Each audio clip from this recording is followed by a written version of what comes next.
भगवान श्री कृष्ण कहते हैं, व्यर्थ की चिंता छोड़ दो, ईश्वर पर भरोसा करो। कभी कभी इंसान उस बात की चिंता में डूब जाता है जिसका हल शायद ईश्वर ने पहले ही तय कर दिया होता है। अजीब है ना यह जिंदगी। जब सब ठीक चलता है तो हमें लगता है कि सब हमारी मेहनत से हो रहा है, लेकिन जैसे ही मुश्किलें आती हैं हम डरने लगते हैं कि अब क्या होगा।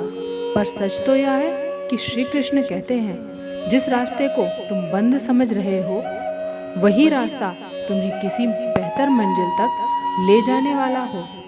क्योंकि ईश्वर कभी भी किसी का रास्ता बिना कारण नहीं बदलता। कभी वह हमें रोकता है, कभी इंतजार करवाता है और कभी सब कुछ छीन कर भी हमें कुछ ऐसा देने की तैयारी करता है जिसकी हमने कभी कल्पना भी नहीं की होती है। याद रखो, चिंता करने से ना कल बदलता है ना समस्या छोटी होती है। चिंता केवल इंसान की हिम्मत को कमजोर कर देती है। इससे पहले कि इस विषय पर गहराई से समझें, आपसे अनुरोध है कि इस वीडियो को अंत तक जरूर देखें। कठिनाइयाँ सजा नहीं, शिक्षा होती है।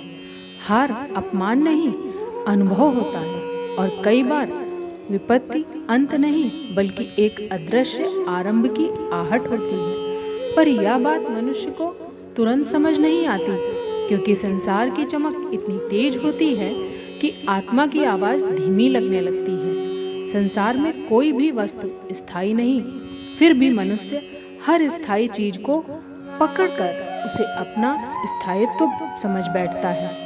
यही भ्रम है, यही मोह है और यही वह धुंध है जो मनुष्य को उसके वास्तविक रूप से दूर कर देती है। लेकिन विचारों की दिशा, हाँ वही विचार जिनको हम अक्सर साधारण समझकर अनदेखा कर देते हैं, वही तय करते हैं कि हम अस्थायी संसार में भी तुम्हें स्थायित्व का अनुभव कैसे होगा।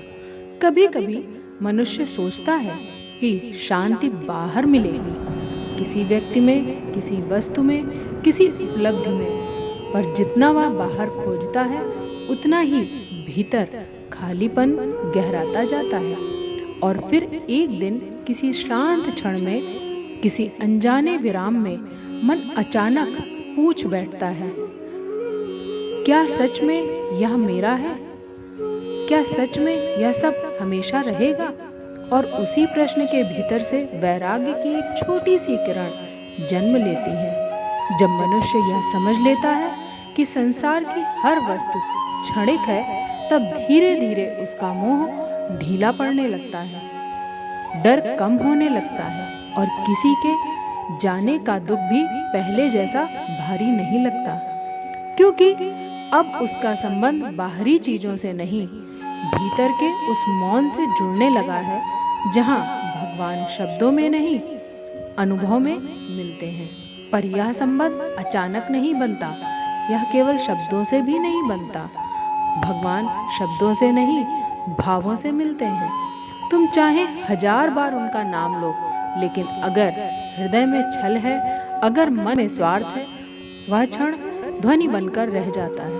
पर अगर एक बार भी सच्चे मन से कह दो, हे प्रभु आप मेरे हो, तो वही एक वाक्य साधन बन जाता है। वही एक भाव तुम्हारे भीतर एक नई दिशा खोल देता है।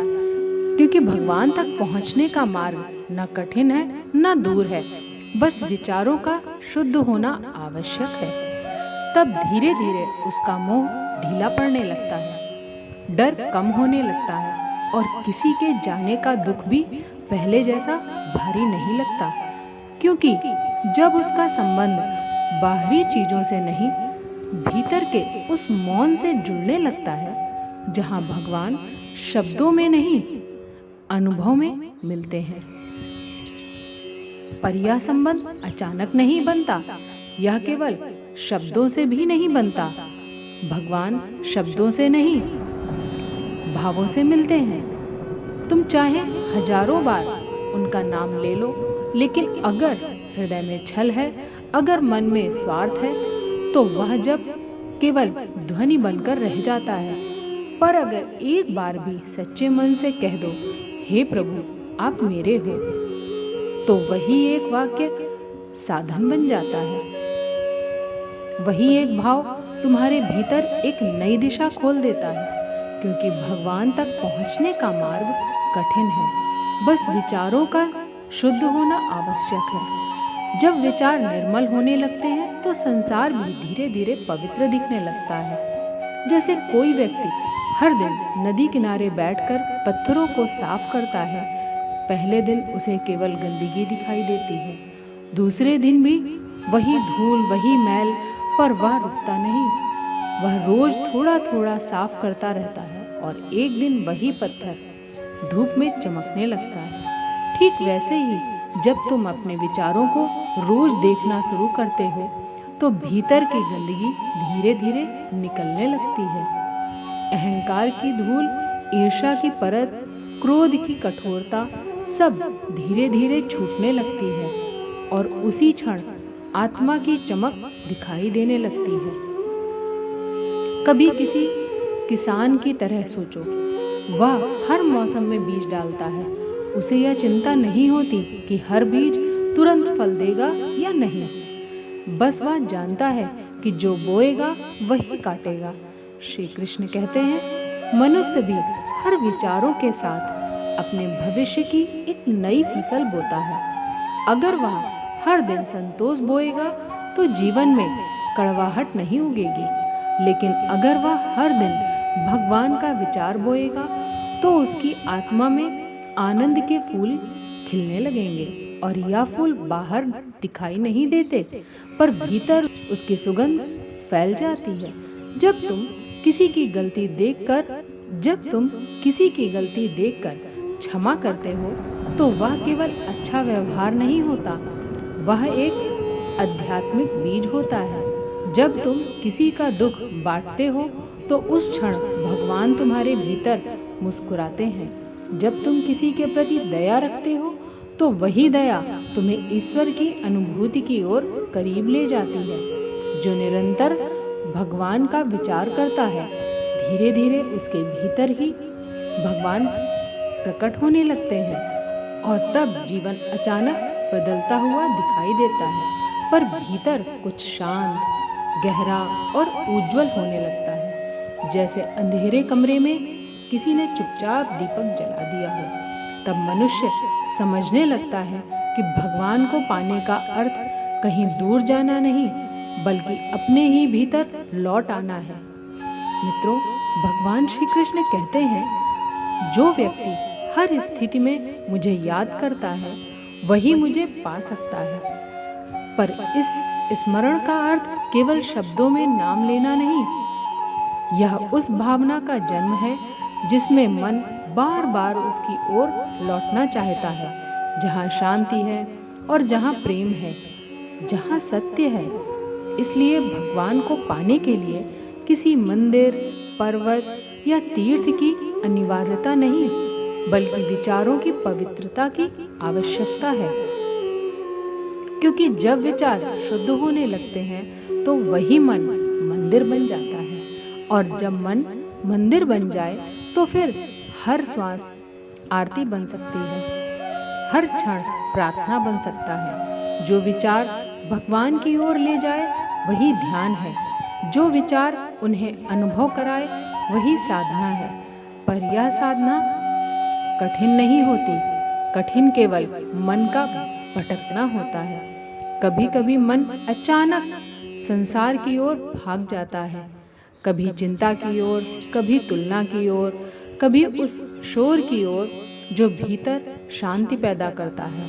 और ऐसे क्षणों में मनुष्य सोचता है कि शायद वह भगवान से दूर हो गया है, लेकिन सत्य यह है कि मनुष्य भगवान से दूर नहीं जाता, वह केवल अपने विचारों में उलझ जाता है। जब भी तुम्हारा मन भटकने लगे, उसे कठोरता से मत रोकना, उसे प्रेम से वापस बुलाना।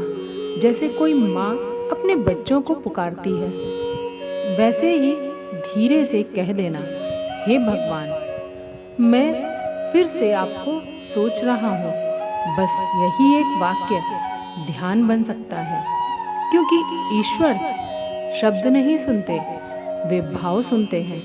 और जब मन से निकला हुआ भाव सच्चा होता है तो ब्रह्मांड उसका उत्तर अवश्य देता है। कभी वह उत्तर किसी अनजानी मुस्कान में आता है, कभी किसी संयोग में, कभी किसी ऐसे शांत क्षण में जब अचानक मन हल्का हो जाता है, पर आता अवश्य है। क्योंकि भगवान दूर नहीं है, दूरी केवल विचारों की दिशा में है। मनुष्य अपने भीतर इतना शोर पैदा कर देता है कि आत्मा की धीमी आवाज सुनाई नहीं देती। इसलिए कभी कभी मौन में जाना आवश्यक है।